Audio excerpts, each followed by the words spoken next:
ꯁꯤꯁꯦ ꯌꯥꯝ ꯁꯥꯊꯤꯅ ꯐꯖꯕꯅꯤ ꯃꯌꯥꯝ ꯁꯦꯠꯄꯗ ꯃꯤꯒꯁꯤꯡ ꯑꯩꯅ ꯂꯤꯠꯄꯗꯒꯤ ꯐꯨꯔꯤꯠꯇꯣ ꯃꯜꯂꯅꯤ ꯂꯩꯒ ꯆꯤꯟ ꯈꯥꯏꯗꯅ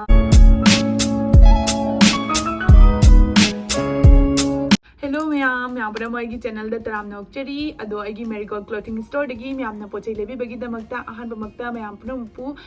ꯀꯣꯛꯅꯨꯡꯅ ꯈꯨꯔꯨꯝꯖꯔꯤ ꯑꯗꯨꯒ ꯂꯣꯏꯅꯅ ꯃꯌꯥꯝꯅ ꯑꯩꯒꯤ ꯃꯦꯔꯤꯒꯣꯜ ꯀ꯭ꯂꯣꯊꯤꯡ ꯁ꯭ꯇꯣꯔꯒꯤ ꯐꯦꯃꯤꯂꯤ ꯃꯦꯝꯕꯔ ꯑꯣꯏꯕꯤꯕꯒꯤꯗꯃꯛꯇꯁꯨ ꯃꯌꯥꯝ ꯄꯨꯝꯅꯃꯛꯄꯨ ꯊꯥꯒꯠꯆꯔꯤ ꯑꯗꯨꯒ ꯃꯌꯥꯝꯅ ꯐꯣꯂꯣ ꯇꯧꯕꯤꯔꯛꯄꯒꯤꯗꯃꯛꯇꯁꯨ ꯂꯥꯏꯛ ꯇꯧꯕꯤꯔꯛꯄꯒꯤꯗꯃꯛꯇꯁꯨ ꯑꯗꯨꯒ ꯂꯣꯏꯅꯅ ꯃꯌꯥꯝ ꯑꯩ 1K ꯐꯣꯂꯣꯋꯔꯁ ꯌꯧꯔꯕ ꯃꯇꯨꯡꯗ ꯃꯌꯥꯝꯒꯤꯗꯃꯛꯇ ꯒꯤꯞ ꯑꯋꯦ ꯁꯣꯏꯗꯅ ꯇꯧꯖꯔꯛꯀꯅꯤ ꯑꯗꯨꯅ ꯃꯌꯥꯝ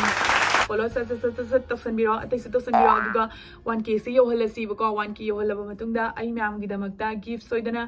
pizarakani ai ready tawna thamabani ba ado hojikpudi yenghangiro tamdo yoraga myamda soidana maki yenghalake dili aduga noina poche se lowa matamda khatang khanjanaba khataba leraga su aina sigaisiga utliba number siga myam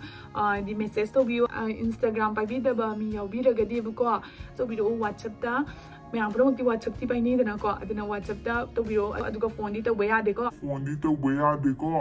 सिगा message तौरगा वारी सुनसी अदो ma'am ngasi पोचे ma'am अमा पुथरगा लाए अखोइगी मैतैगी ओइबा सारी दी यावजद्रिबको अदो मथंग मथंग तौना सोइदना मकी यावरकनी अदुगा अहानबदा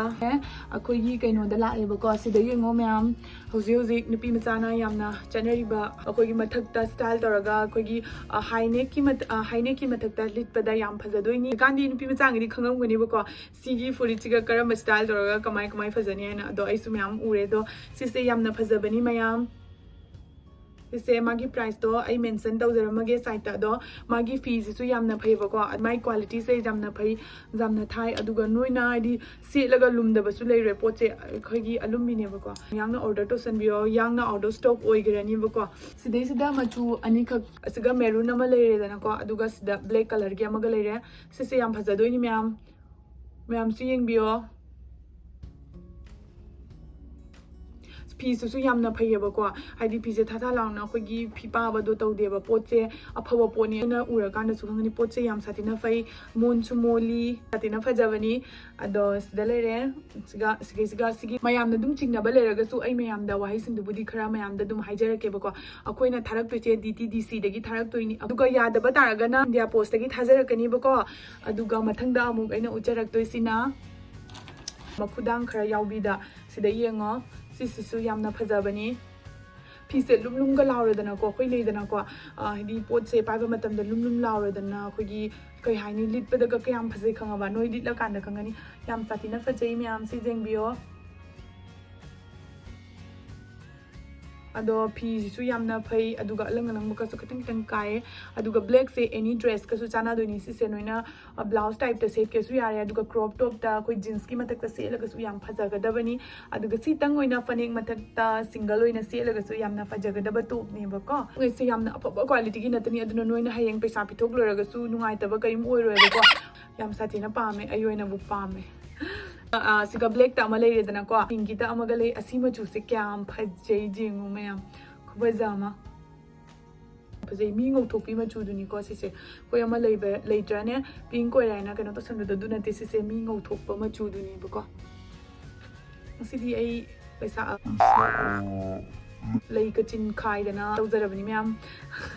अदो सिसे यामना फैयबको नोइदा आइना हाइजनबगी नते फीसिसु यामना फैगा next अमुक लागे सिसे याम साथिना फजैबको सिना मुख हेना फजबा हेले सिजेंगो सिसे याम साथिना फजबनी मैम सिगैसिगा मचु लेगनी अखोइदा ब्लैक कलर लेगनी पिंक कलर लेगनी दुगा मैरून मचुगा अदो मैमना पामा मचुदो खनबिरो ओबको अदो सिसे याम साथिना फजै लिटला कांदने नोइ याम साथिना फजनी सिदा कैमरा दो उना याम खंगदबय वानेबको नोइना लिटला कांदा याम साथिना उनी अदो आइना ममांगदा लिटपा मतमदा कनागुंबा खरना अइना लिटपदगी फुरितो मल्लनी है अदु दुमाइना खनबिगनु फिरोन से अमा खतंग नतेबको खोइ मयाम नेबको फी अमा खतंग दता सेलगा अमा खतंग द जोलकपा नतेबको फिरोन से मस माना बदा मयाम नेबको लेरिसे ना आई हजि मयाम लेबा तारगसु आई मयाम द सेलगा उचरक्त्रेबको हाइदि इकाइबम यावरे सि जींस पेन मतक सेलदि नाइदोइनी यो फजादोइनी जामना दुसिदा मा लेरे दुगा सिगी मचु सिंगदुदी म्यामना पाबिबा सिंगदो ऑर्डर तौबिरो सिगा ब्लैक कलर अमगा पिंक कलर अमगा अवेलेबल होइनी aduga next amuk laage aduga next aina ucha doisina aina hujug hujig liver top se asise yamna idi mam khangbiram gani mamangi kaino dasu aina hapchagrabani ba sise anoba khara gamu puthare ba ko ado mam do yaman kidana ai mam do siga photo hapcharake mam da si yengbiyo si singje hujug jo khoida leizari mam na pamiba yauragadi asise order to senbiyo sise noina jeans matak ta se lasu yai aduga phaning matak ta se lasu yai yamna phasabani ba ko yamna order to senbiro sise yam sat na hongbani only 250 katani noina piece 3 logera 4 logera 5 logera 6 logera only 150 rupees tangni delivery charge akoi dugagi hena lore adugi su mathakta noina 2000 gi purchase tobiba taragadi akoi delivery charge su free thamjagani aduna noina apamba singdo hoji ubaga yangna order to sanbiro adugi maman su yam hongabani aina piriba maman siga noi atai de yenguside hena hongba maman phangaroidabani adu poche su ulni abako ai samak su lawzari sinebo ko mayam che phadana pamjadana isamaksu lawzari ni ado mayam comment da habiramo aina selise engonda pa ipakte na agi videos na yegba loibaga noi medical store da launch changa follow to salaga chat message sajan biro kadabani next amuk lage duga sida aina udliba furiche sisi yengbiyo type ni sisi blouse ni abako ado noina jeans matak se laga su adum yai siga makudang chonbi da su lai makudang kakpi da su lai kakpi da su myam da yeng halak ke bako pi su litpada yamna comfortable oiga da ba noina noigi mama gi pi ge har su noi cheche gi pi ge har su ko gift pi ge har su adum pi ba yai jengo fi se jengo bako pi se phaiya bako noida haijanna banate ba pi se phai blouse su oiba jai duga top su oiba jai ado si se yamna phajai siga machu aduga makudang asigi sina makudang kapi hojiki dugi dugumba dani bako aduna sina makudang kapi ni si phajadra myam set pada mi ka singau thok da machu ni si machu se phajadra si machu se ai isabu da ngau jeri ni khanga ba do ma gi fi si su ji ngo banoi kaino ne ba ko gi ul ai sagat pi ai ta se yamna phai na henjana chawba mi dadi kya ngai do mande ba ko adona mi masa dum tang hadi medium size gumba mi dadi adum yagani sigi machu siga akoina machu khara da lei adum yam da ulake sigi machu ma lei re hujik aingonda leiba machu sini ko aina myam da ucharei se do sigi machu da amaga lei re sisu yamna phajai aduga sigi machu da amaga lei sida lei jare aduga segi da amaga lei re phajadra myam ado sigi damaga leire aduni myam do aigi medical clothing store siga pojai order to biraga kamai fangani kamai tawni adugi matang da myam da kari bu kharatang haijage akoina pojai tharak to se DTDC dagi thajarakani ado ko yadaba taragana India Post dagi thajarakani bako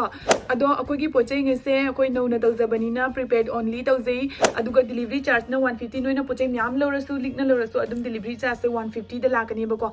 aduga nangna 2000 gi purchase to biba taragadi akoi delivery charge free thamjagani payment tawrabagi matungda numit ama ani gi manungda nagi pochu soidna maki yorakani bako aduga yamna nungai ba mana followers 1000 zoraba matungda akoi gi bawe soidna maki tawjarakani pochai gi su yam section na akoi packing tawrakani akoi address ka phone number ga su matakta print tawraga hapcharakani aduga noina akoi gi photo phangwirba matungda photo kapaga akoi gi marigold clothing store da take tawba kawirakanu return tawba adugi exchange tawbagi option sidi akoi thamjadre bako aduga myam ki biba popiganu akoina pure iba pocheng se yamna premium quality natani abagi akoi afaba quality da khallaga tawjabani noina paisa ja tharakpa matamda noina thagiba paisa do adu su screenshot tawraga akoi da thabiro obako loizare agi videos size ga like subscribe share comment tawbiramo tosanbiramo pambiba pambidaba tosanbiramo noida paisa ju tingoi da bu myam su na de yektana leiba oyo bye bye